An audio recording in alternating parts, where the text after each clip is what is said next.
Hello दोस्तों, एक बार फिर से मेरे चैनल में आपका हार्दिक स्वागत है। दोस्तों, वीडियो की शुरुआत की जाए इससे पहले मेरे चैनल को सब्सक्राइब करना न भूलें। अगर आपकी फसल में अचानक पत्ते पीले पड़ने लगे, उन पर सफ़ेद काले भूरे धब्बे दिखाई देने लगे या पूरा पौधा धीरे धीरे सूखने लगा, तो ये संकेत हो सकता है कि आपकी फसल पर फंगल डिजीज का हमला हो चुका है।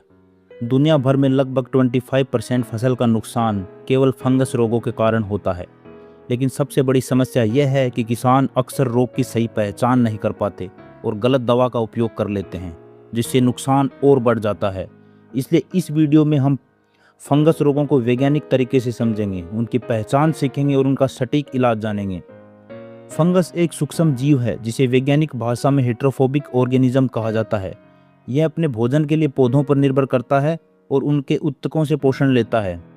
इसकी संरचना हाइपा नाम के पतले धागों से बनी होती है, जो मिलकर माइसेलियम बनाते हैं और यही माइसेलियम पौधे के अंदर फैलकर उसे नुकसान पहुंचाता है। फंगस के बीजाणु, जिन्हें स्पोर्स कहा जाता है, हवा, पानी, मिट्टी और यहाँ तक कि खेती के उपकरणों में तेजी से फैलते हैं। किसी भी फंगस रोग के विकसित होने के लिए 3 चीजें होना बहुत जरूरी है। एक है संवेदनशील पौधा, एक सक्रिय रोगजनक और अनुकूल वातावरण, जैसे अधिक नमी और उचित तापमान। इस सिद्धांत को डिजीज ट्रायंगल कहा जाता है, और अगर किसान इन 3 चीज़ों में से किसी एक चीज़ को भी नियंत्रित कर ले तो रोग को काफ़ी हद तक रोका जा सकता है।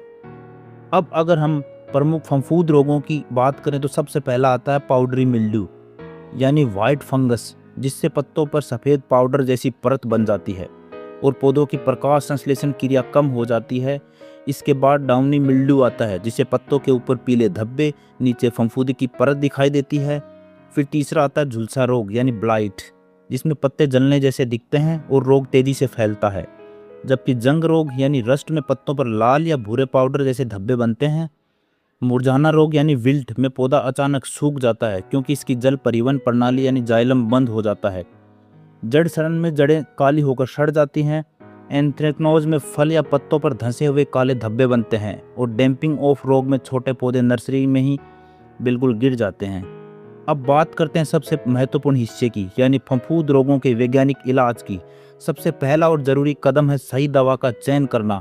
हर फफूंद के लिए अलग अलग दवा काम करती है, इसलिए पहचान के आधार पर फंगिसाइड चुनना बहुत ही ज़्यादा ज़रूरी है। जैसे मैनकोजेब एक कॉन्टैक्ट फंगिसाइड है जो रोग को फैलने से रोकता है। कार्बेरिंडिज्म एक सिस्टेमेटिक फंगिसाइड है जो पौधे के अंदर जाकर काम करता है। और प्रोपिकोनजोल जंग और मिल्ड्यू जैसे रोगों पर असरदार साबित होता है। जैविक उपायों की जहाँ तक बात की जाए तो ट्राइकोडर्मा हार्जिनियम एक महत्वपूर्ण है, जो हानिकारक फंगस के साथ प्रतिस्पर्धा करके उन्हें दबा देता है। दूसरा महत्वपूर्ण बिंदु है दवा का सही समय पर छिड़काव। अगर फंगस को शुरुआती अवस्था में नियंत्रित कर लिया जाए तो नुकसान को बहुत कम किया जा सकता है।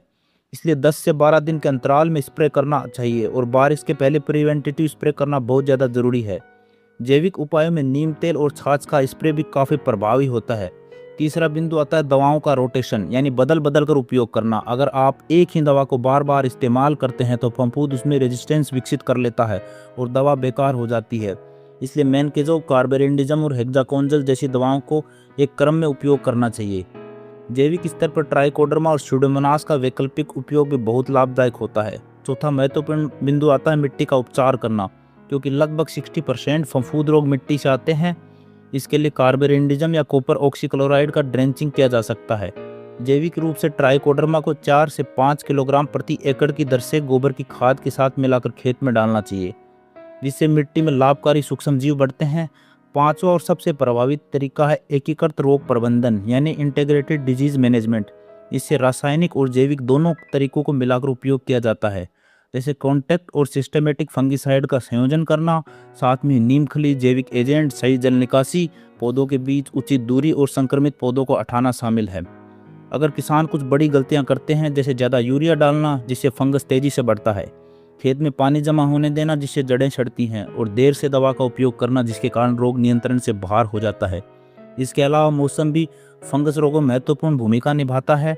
70 से 90% की नमी होना, 20 से 30 डिग्री टेम्परेचर होना तापमान फफूंद के लिए सबसे अनुकूल होता है। इसलिए इस समय विशेष सावधानी बरतनी चाहिए। अगर हम एक्सपर्ट स्तर पर रणनीति की बात करें तो रोग आने से पहले मैनकोजेब का उपयोग करना चाहिए। रोग दिखाई देने पर कार्बेरिंडिज्म और हेक्सागोनल का उपयोग करना चाहिए, और अधिक संक्रमण होने पर कॉम्बिनेशन फंगीसाइड का उपयोग करना चाहिए। अंत में अगर आप फफूंद रोग को वैज्ञानिक तरीकों से समझकर इसको कंट्रोल कर लेते हैं, तो सही समय पर सही कदम उठाते हैं, तो आप अपनी फसल का बहुत बड़ा नुकसान होने से बचा सकते हैं। हमेशा याद रखें, सही पहचान ही सबसे बड़ा इलाज है और समय पर की गई कार्रवाई सफलता की कुंजी है। दोस्तों वीडियो अच्छा लगे तो इसे शेयर करें, लाइक करें और चैनल को सब्सक्राइब करना ना भूलें। Thank you.